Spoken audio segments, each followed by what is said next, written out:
Dumb decks. Hey, what's up, nerds? Hardleg Joe here, welcoming you once again to Dumb Decks, the show where I look at Yu-Gi-Oh! Builds that are unique and interesting, but not necessarily good or fun to play. This time we're looking at TG Monster Mash, also known as TG Sekka. As both names imply, this is a deck just filled to the brim with monsters. We play no traps, and our only spell is Sekka's Light, that card that lets you draw 2 in return for not playing any other spell traps. Now, I'd almost call this deck a toolbox, because we have like 6 or so extra deck monsters we can make for different situations. But traditionally, toolboxes go second so that they can react to the opponent. And this is a hard go-first deck, both because we can't play through much disruption, and because most of the best synchros are big negati boys that you can make first turn and sit on while your opponent tries in vain to get over them. In this case, we're talking about TG Halberd Cannon, a 4000 beater that can negate special summons and is untargetable while you control this link monster. Which you always will, because you need the link monster in order to make this monstrosity. Now, you can also use this deck to make other level 12 accel synchros, like Shooting Quasar Dragon and its big brother Cosmic Blazer Dragon, the latter of which is clearly better than Halberd, but it's slightly more difficult to make in this deck, and it won't have targeting protection, so it's up to you. Personally, though, I prefer to make Halberd because it fits the archetype, and honestly, when else are you going to be able to summon this thing? I mean, look at it. In either case, though, you get a board that is pretty strong, but not unbeatable by any means. A kaiju will certainly ruin your day, and even without them, most decks will find a way to out you eventually. But if you yearn for the days of making big, honkin' synchro monsters, and thought that Master Rule 4 ruined that forever, this is the deck for you. As for how it plays, well, it's a synchro spam deck that makes use of all the new TG support. Now, if you haven't looked at the new TG support, or TGs in general for that matter, well, 1, I don't blame you, and 2, they really seem to be designed for this kind of monster mash deck. Like, the only good TG boss monsters are these really high-level synchros, but all their best main deck monsters are these level 1 and 2s, which means you have to use a lot of them to make anything good. They have their own link monster that summons stuff out of your hand, deck, and graveyard, but it locks you into TGs after it's summoned, so you need to play a fairly pure deck in order to get the most out of it. These two facts mean that the optimal hand for making TG plays is just a shit ton of TG monsters that you can barf out onto the field. As such, any TG that can special summon itself or summon another TG is played at 3. Serpent summons a TG from the graveyard when it's summoned. Wolf summons itself from the hand if you special summon another level 4 lower monster. Catapult summons a TG tuner from your hand once per turn. Zombie can basically summon itself from the hand if you control a TG monster. Same thing with Booster Raptor, and same thing with Drillfish, except you can only control TGs when you summon it. The remaining TGs in here are basically the best things I could think of to fill the deck. Some of them are actually useful. Cyber Magician on the field can synchro with a TG in your hand, and Tank Grub is a tuner that can be treated as a non-tuner if need be. Also, it summons a token when you synchro with it, so yay, bonus monsters. Metal Skeleton seems useless, and it almost is, but it can be nice from time to time.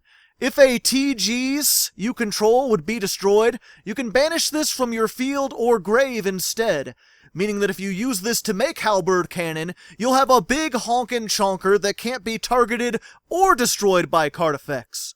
Which is, you know, pretty good if you don't know. Jet Falcon, by contrast, is here because it's a tuner. It does 500 burn damage when you synchro with it, and if this deck ever gets another level 3 or 4 tuner, you replace Falcon with it immediately. Likewise, we play 1 Rush Rhino because it's the only level 4 non-tuner in the archetype, and we can summon it out of the deck with our Link. In the hand, it's essentially a Garnet. Our only other 2 monsters are Miscellaneousaurus and Power Giant. The spooky dinosaur is here because you can discard it whenever you feel like, and then banish it from the grave to summon Booster Raptor, because it just happens to be a level 1 dinosaur. So basically it's just 3 extra copies of Booster Raptor and nothing else. Power Giant, meanwhile, is Link material. Our Link requires 3 monsters, including 1 TG tuner, but you can use non-TGs if and you want to. Just keep in mind that you can only use him to make the Link. Once it's out, you can't summon non-TGs for the rest of the turn. You can just as easily replace this thing with anything that special summons itself from the hand, like Red-Haired Hasty Horse or Junk Forward. But I actually like the fact that you have to discard to summon Power Giant, since it offers some sweet synergies. Serpent can get a TG you discard out of the graveyard, and Skeleton in the graveyard can give you some protection.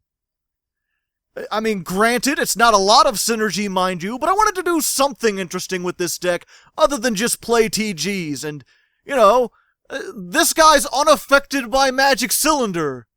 So there's that.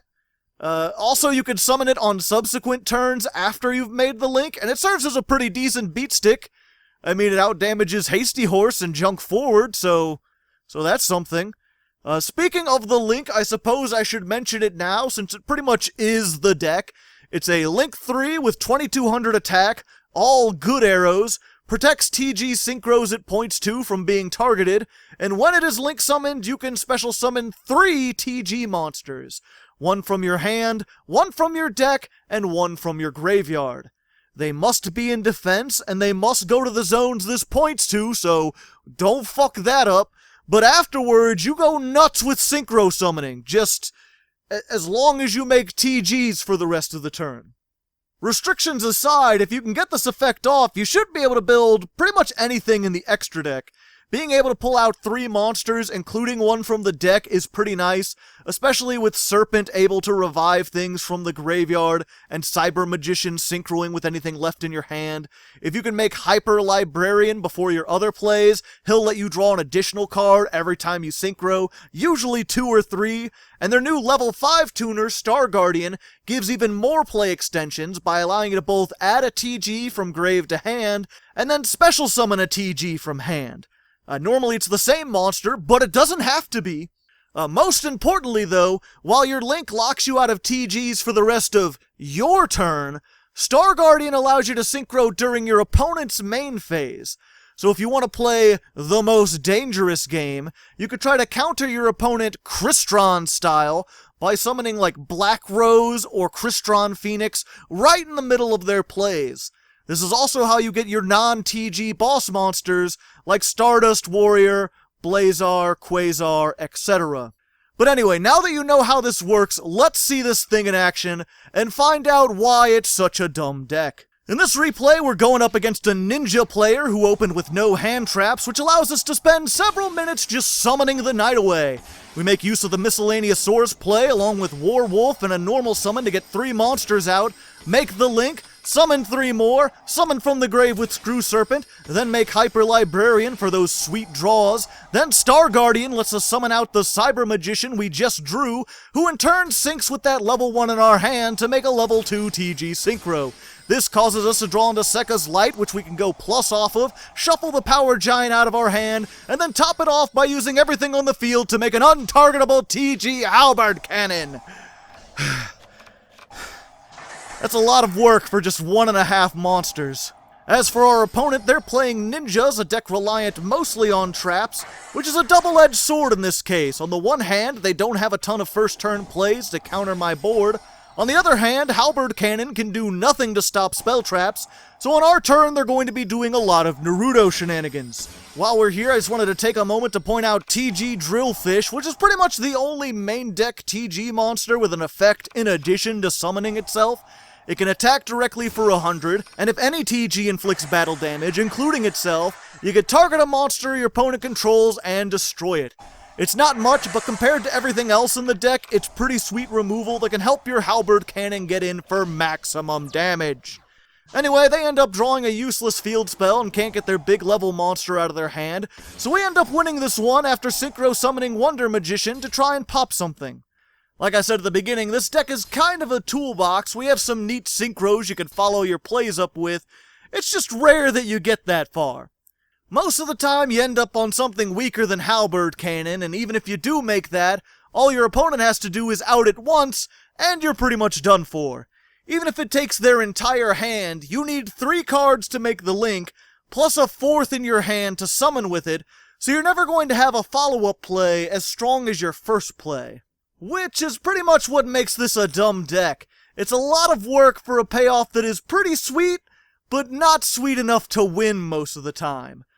Even if it did win, if they came out with like a retrain of Halberd Cannon that was absolutely unstoppable, it would still be a fairly linear deck that's not all that much fun to watch, especially on a show like What a Deck or the Deck Build Challenge. That being said, there's a certain kind of fun to be had with TG Monster Mash.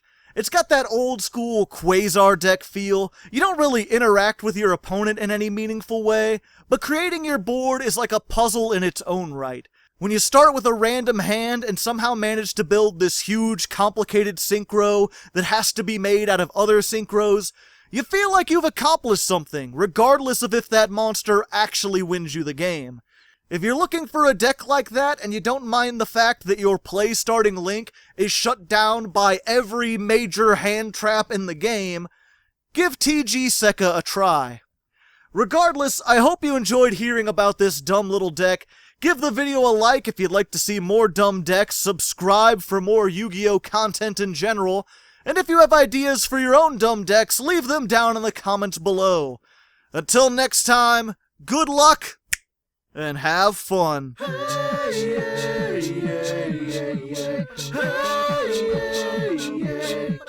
said hey, what's going on?